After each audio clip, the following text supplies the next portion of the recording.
ओम नमस्ते जी। कैसे हैं आप सब? मैं प्रकाश स्वागत करता हूं आप सभी का हमारे चैनल ब्रह्मचर्य जीवन पर। मित्रों, आज का अपना विषय है कि काम वासनाओं पर जल्दी से जल्दी विजय कैसे पाए।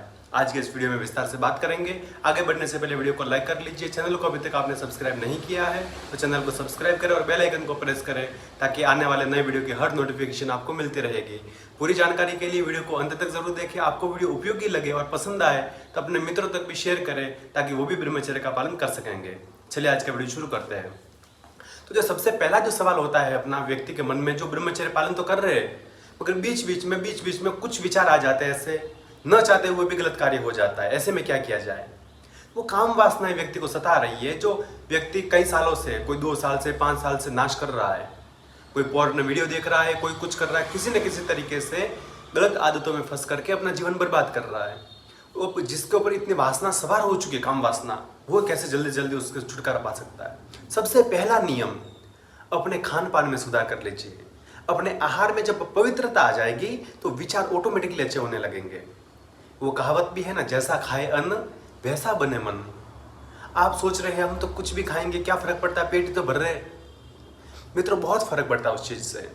आप कैसे भाव से भोजन बना रहे हैं, कैसा भाव, कैसा अनाज खा रहे हैं, कैसी चीजें खा रहे हैं, उसके मस्तिष्क के ऊपर तुरंत प्रभाव पड़ता है।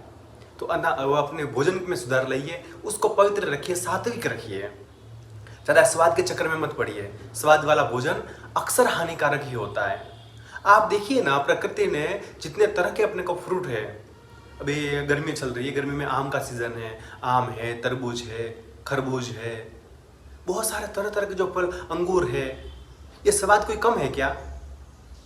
सबसे बेस्ट में बेस्ट स्वाद होते हैं फ्रूट के, फिर भी लोग मसालेदार, चटाकेदार उसमें लगे हुए होते हैं। अपने आप को क्यों बर्बाद कर रहे हो? पहले भोजन को सुधार कीजिए। और दूसरी बात, वासना के ऊपर विजय पाने के लिए अपना दिनचर्या। व्यक्ति कुछ कभी भी सो रहा है, कुछ काम नहीं है, फिर भी रात को लेट 2 बजे 3 बजे तक सो रहा है। फिर तो 3 बजे तो खड़े होने का समय होता है। उस समय तो व्यक्ति को, ब्रह्मचारी को उठना चाहिए। तो ये जो दिनचर्या जो है, इसका भी ब्रह्मचर्य के ऊपर, वासना के ऊपर बहुत इफेक्ट डालती है। जो व्यक्ति लेट तक जागता है, लेट उठता है, क्योंकि जो रात को देर से सोएगा वो जल्दी भी तो नहीं उठ पाएगा, उठ ही नहीं सकता है। आप जब तक आपकी नींद पूरी नहीं हो पाई, आपका मस्तिष्क विचलित हो जाएगा। अगर नींद पूरी नहीं हो पाई तो इंसान को कम से कम 10 बजे तक मैक्सिमम, उससे तो आगे होना ही नहीं चाहिए, 10 बजे तक सो ही जाना चाहिए। कोई आपातकाल स्थिति हो, आप कोई ट्रैवल कर रहे हो कि कहीं आपकी लंब ट्रेन है, फ्लाइट है, कुछ भी बहुत देरी से है, उसमें कुछ अपन चेंज करे चलता है। बाकी जब तक अपन घर में रह रहे हैं, एक जगह पर रहना निश्चित है अपना, तब तक बिल्कुल 10 बजे से पहले पहले अपने सारे काम निपट करके सो जाना चाहिए।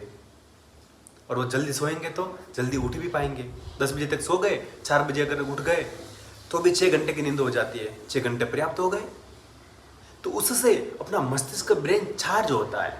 सोने का मतलब सिर्फ सोना ही नहीं है। सोने का मतलब ये होता है अपने मस्तिष्क को, अपनी बॉडी को रीजनरेट, चार्ज करना। जैसे कि मोबाइल को, किसी भी चीज़ को अपन चार्ज खत्म हो जाए तो चार्ज में डाल करके रखते हैं। कोई आधे घंटे में होता है, कोई 1 घंटे में, कोई 5-5 घंटे में चार्ज होते हैं। वैसे जो अपनी बॉडी है, अपना मस्तिष्क है, इसको चार्ज करने के लिए नींद होती है, सोया जाता है। अपन सोते हैं, उससे वो ब्रेन वगैरह चार्ज हो जाता है। मगर चार्ज होगा कहाँ? जब चार्ज करने का टाइम होता है तब तो आप मोबाइल में लगते, टेलीविज़न में लगते, फालतू की बातों में लगते। और जब उठने का समय होता है, ब्रह्म मुहूर्त में कुछ हासिल करने का, परमात्मा से कनेक्ट करने का समय होता है, उस टाइम में व्यक्ति सो रहा गहरी नींद में। जो कहते हैं अरे हम तो दुनिया में ऐसा कर देंगे, वैसा कर देंगे, मित्रों आपने बहुत कुछ खो दिया। आपने ब्रह्म मुहूर्त में न जाग करके, ब्रह्म मुहूर्त का उसमें सो करके, सूर्योदय के समय सो करके आपने बहुत कुछ खो दिया है। हो सकता है शायद जीवन भर में भी आप उसको पा ना सको। तो समय रहते ही संभल जाओ। जो अपने हाथ में, अभी कल का, अरे अभी तक तो हमने नाश कर दिया, इतना दिनचर्या भी सारी ऐसी चली, आहार भी अपना बहुत गलत था, अब क्या हो सकता है? अब तो खैर जीवन चला गया, अभी भी बहुत कुछ बचा है। जीवन का किसी को कह थोड़ी सकते कितना आगे, कितने टाइम तक अपन जीवित रहेंगे, कैसे रहेंगे। जो अपने पास है उसको संभाल लीजिए, उसको सही तरीके से यूज कर लीजिए, उसको सही तरीके से जी लीजिए। कहते जीवन जीना और जीवन को काटना अलग होता है। कुत्ते, बिल्ली, कोई भूखे मर रहा है, कोई किसी का हाथ कट गया, किसी का पैर कट गया, किसी को दिखता नहीं है, कोई सुनता नहीं है, कोई क्या, तरह तरह के रोग से वो भी तो अपना जीवन काट रहे हैं, बिता रहे हैं। मगर जीवन को जीना, हमेशा अपनी मस्ती में रहना हर किसी के बस की बात नहीं होती है।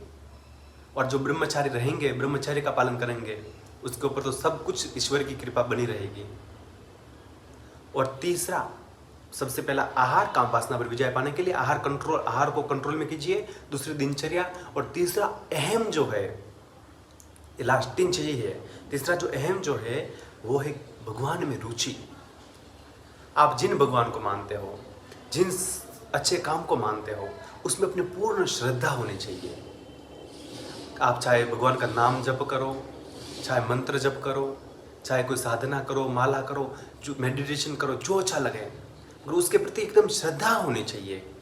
कई बार अपन कहते हैं भैया मैं तो माला करता हूँ, इतनी देर माला करता हूँ मगर फायदा नहीं होता, इतना नाम जप करते हैं मगर फायदा नहीं होता है। आपकी श्रद्धा ही नहीं है। जब अपनी कनेक्टिविटी हो जाती है, वो तो नाम लेने से ही, भगवान के पास बैठने से ही, उनका चिंतन करने मात्र से ही अपने अंदर एकदम प्रसन्नता आ जाती है। एक अजीब सी बहुत गजब की खुशी आ जाती है कि बाहर के लोग सोचेंगे अरे ये क्या पागल हो गया है, इतना गरीब है फिर भी इतना खुश है, इसके पास तो इतना पैसा भी नहीं है फिर भी इतना खुश है, इसके पास तो इतनी सैलरी, इतना बड़ा बिजनेस भी नहीं है फिर भी खुश है। मित्रों, प्रसन्नता बाहर के संसाधनों से नहीं, बाहर के संसाधन आपके जीवन को चला सकते हैं, मगर जो अंदर की जो खुशी है, जो परमात्मा जो देते हैं अपने को संसाधन, खुशी, आनंद, उससे हमेशा हमेशा बहुत अच्छा चलता है जीवन। बाहर का आप कब तक जिएंगे?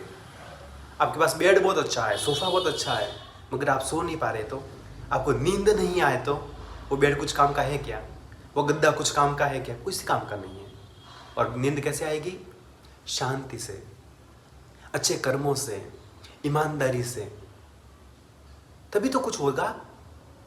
तो जो अहम, जो भगवान से जुड़ने की जो बात है, आप किसी न किसी रूप में, आप जिस तरीके से, आपकी जो श्रद्धा है, आपके जो मन के जो भाव है, भाई मुझे ये करना चाहिए, ये करना चाहिए, आपके जो भी आप सोचते हैं, जो भी आप चाहते हैं भगवान के लिए, कह रहे उनके लिए अपन क्या, जिन्होंने पूरी दुनिया को रचाई है, उनके पास किसी चीज़ की कमी नहीं है, उनसे बस कनेक्ट होने की कमी है, दिल से दिल कनेक्ट होने की कमी है।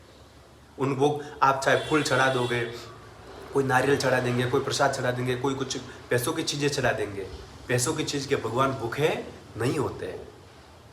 जिन्होंने दुनिया को रचाई है, दुनिया का जो मालिक है, उसके पास क्या नहीं है, सब कुछ है उसके पास तो पहले से। अपन तो खाली अपना प्रेम दिखा सकते हैं, अपना प्रेम बना सकते हैं उनके साथ, तब जाकर के अपना जीवन अच्छा हो जाएगा। उनकी कृपा हो जाए तो दुनिया में कोई कुछ नहीं कर सकता, सारा उन्हीं की दया से चलता है।